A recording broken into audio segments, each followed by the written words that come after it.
خواتین و حضرات، قرآن مجید اور احادیث مبارکہ کی روح سے تمام اذکار میں سب سے زیادہ فضیلت کلمہ طیبہ کو حاصل ہے، اور تمام اصفیاء اور اتقیاء اپنے اپنے دور میں کلمہ طیب کی کثرت اور فضیلت و برکات کا پرچار کرتے رہے ہیں اور عوام الناس کو اس کی تلقین فرماتے رہے ہیں۔ دراصل کلمہ طیب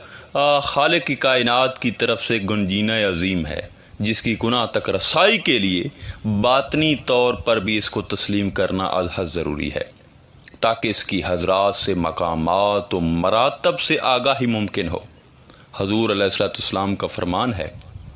کہ سب سے افضل ذکر کلمہ طیب لا الہ الا اللہ محمد رسول اللہ کا ذکر ہے۔ فرمان حق تعالی ہے، اپنے رب کا ذکر کرو عاجزی سے اور خفیہ طریقے سے۔ سامعین کرام، ذاکر جب تصدیق کے دل کے ساتھ زبان ہلاتا ہے اور لا الہ الا اللہ محمد رسول اللہ کا ذکر کرتا ہے تو ذکر پر اقرار و تصدیق کے دونوں گواہ قائم ہو جاتے ہیں۔ حضرت سخی سلطان باہو اپنی تصنیف میں فرماتے ہیں، ذکر کا تعلق کثرت سے نہیں ہے، ذکر توحید چابی ہے جو دل کے قفل میں لگتی ہے، پھر ہر ذکر و ہر مرتبہ تفکر و توجہ سے کھل جاتا ہے، اور اس میں لذات و آیات قرآن اور 99 اسماء حسنہ و اسم محمد کلمہ طیب لا الہ الا اللہ محمد رسول اللہ کی حاضرات اور برکت سے ہر حال و ہر مشاہدہ کھل جاتا ہے۔ آپ صلی اللہ علیہ وآلہ وسلم نے فرمایا کہ کلمہ طیب کے 24 حروف ہیں اور شب و روز کی ساعتیں بھی 24 ہیں۔ جب بندہ لا الہ الا اللہ محمد رسول اللہ کہتا ہے تو ہر حرف کے بدلے ایک ساتھ کے گناہ مٹ جاتے ہیں۔ اس طرح گناہ مٹتے ہیں جس طرح کہ آگ خشک کو لکڑی کو جلا دیتی ہے، کلمہ طیب ایسے ہی گناہوں کو جلا دیتا ہے۔ نیز آپ صلی اللہ علیہ وسلم نے ارشاد فرمایا کہ اللہ تعالیٰ فرماتا ہے کہ کلمہ طیب میرا قلعہ ہے، اور جو کوئی میرے قلعے میں آ جاتا ہے وہ میرے عذاب سے بے خوف ہو جاتا ہے۔ آپ صلی اللہ علیہ وسلم نے فرمایا کہ جو شخص اپنی ایک نشست میں کلمہ طیب 40 بار پڑھتا ہے تو اس کے 70 برس کے گناہ بخش دیے جاتے ہیں۔ سامعین کرام، کلمہ طیب پر تمام علوم کی ابتدا ہے، اور اسی کلمہ طیب پر سب علوم کی انتہا بھی ہے، اور اسی پر دین و ایمان کی ابتدا ہے اور اسی پر انتہا ہے، اور دیگر تمام کتاب فخر کے نزدیک اسی کلمہ طیب کی شرح ہیں۔ حضور سلطان العارفین اپنے روحانی پیشوا پیران پیر حضور غوث اعظم دستگیر شیخ عبد القادر جیلانی کی تعلیمات میں شان کلمہ طیب اور اس کے مقامات عظیم کا تذکرہ اپنی تصنیف کلید التوحید میں یوں فرماتے ہیں کہ جان لے کہ پیر دستگیر کے طالب مریدوں میں سے سب سے ناقص اور کم تر اور نچلے درجے کے طالب کا مرتبہ غوث و کتب کے مراتب سے بھی بہتر ہوتا ہے، کیونکہ آپ اپنے با اخلاق طالبوں اور مریدوں کو ظاہری اور باطنی قوت و تصور و تصرف سے، حاضرات اسم لذات سے یا جذب ذکر سے یا کلمہ طیب لا الہ الا اللہ محمد رسول اللہ کی ضرب سے وحدانیت لازوال کے میدان میں لے آتے ہیں، اور انہیں اللہ تعالیٰ کی نظر میں منظور کروا کر پھر انہیں مجلس محمدی کی حضوری میں پہنچا دیتے ہیں۔ حضرت پیر دستگیر کے طالبوں اور مریدوں کو مرتے وقت مراتب حضوری نصیب ہو جاتی ہے، اور وہ قوت حضوری کی بدولت کلمہ طیب لا الہ الا اللہ محمد رسول اللہ پڑھ لیتے ہیں، اور ان کے وجود میں اسم اللہ کا ذکر جاری ہو کر غالب آ جاتا ہے، اور ان کے وجود میں محبت الہی بھر جاتی ہے۔ خواتین و حضرات، لا الہ الا اللہ محمد رسول اللہ ذکر امر الہی ہے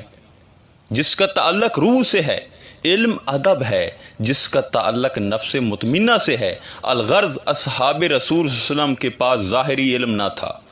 ذکر اللہ کی تاثیر، کلمہ طیب لا الہ الا اللہ محمد رسول اللہ کی محبت اور قلبی روحی سری جیسے ذکر خفیہ سے انہیں علم لدنی اور علم تفسیر کا روشن اور پرتاثیر فیض حاصل تھا۔ وہ اپنی ہر گفتگو میں پہلے کلمہ طیب یا اللہ تعالیٰ کا نام لیتے تھے، اور اس کے بعد کوئی پھر دوسری بات کرتے تھے۔ حضرت سخی سلطان باہو رضی اللہ تعالیٰ عنہ فرماتے ہیں کہ سن اے طالب، معرفت توحید اور مشاہدہ قرب حضور یہ ہے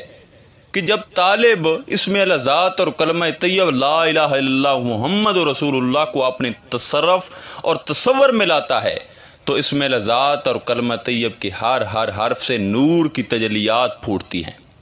جو اہل تصور کو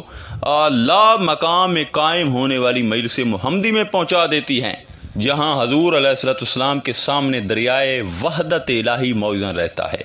جس میں طرح طرح کی موجیں وحدت وحدت وحدت کے نعرے لگاتی رہتی ہیں۔ سلطان العارفین حضرت سخی سلطان باہو اپنے پنجابی ابیات میں بھی کلمہ طیب کی حقیقت اور راز اور رموز کو کھولتے ہوئے بیان فرماتے ہیں۔ اندر کلمہ کرکل کردہ عشق سکھایا کلمہ ہو، 14 طبق کلمے دے اندر قرآن کتاباں علما ہو، کانے کپ کے قلم بناون لکھ نہ سکن کلمہ ہو، باہو ایک کلمہ میں پیر پڑھایا ذرا نرے ہاں علما ہو۔ آپ فرماتے ہیں کہ میرے اندر کلمہ کی جو حقیقت موجود ہے اسے میں نے عشق کی وجہ سے پایا ہے، اور کلمہ کی حقیقت کو باطن کے اندر میں نے سجا رکھا ہے، اور پھر اس کلمہ نے باطن کے اندر ہلچل بھی مچا رکھی ہے۔ پوری کائنات، تمام آسمانی کتابیں اور قرآن مجید کا علم کلمہ طیب کے اندر ہے۔ دنیا کے تمام مفسرین اور اہل قلم اس کلمہ کی شرح لکھتے چلے آ رہے ہیں، لیکن ابھی تک اس کی حقیقت کو کوئی سمجھ بھی نہیں سکا۔ آپ فرماتے ہیں کہ یہ کلمہ مجھے میرے مرشد نے سمجھایا اور تلقین کیا ہے، یعنی مرشد کی تلقین کے بغیر کلمہ کی حقیقت کو بھی سمجھ میں نہیں آتی کہ کلمے کی حقیقت کیا ہے، اور میں نے اس کی حقیقت اور گناہ کو پا لیا ہے۔ آپ فرماتے ہیں اب مجھے کوئی غم اور فکر نہیں ہے۔ سامعین کرام، مرشد وہ ہستی ہوتی ہے جو طالب کو قلب سے کلمہ پڑھاتا ہے، اور بات بنتی ہی تب ہے جب دل سے کلمہ پڑھا جائے، جیسا کہ حضور سلطان العارفین سرکار فرماتے ہیں، زبانی کلمہ ہر کوئی پڑھدا دل دا پڑھدا کوئی ہو، جتھے کلمہ دل دا پڑھے اتھے ملے زبان نہ ڈھوئی ہو، دل دا کلمہ عاشق پڑھ دے کی جانن یار گلوئی ہو، ایک کلمہ میں پیر پڑھایا باہو میں سدا سہاگن ہوئی ہوں۔ زبانی کلمہ تو آپ فرما رہے ہیں کہ ہر کوئی پڑھ لیتا ہے، لیکن قلبی تصدیق کے ساتھ کلمہ کوئی پڑھتا ہے، اور جب عاشق کلمہ کی گناہ اور حقیقت کو اپنے اندر پا لیتے ہیں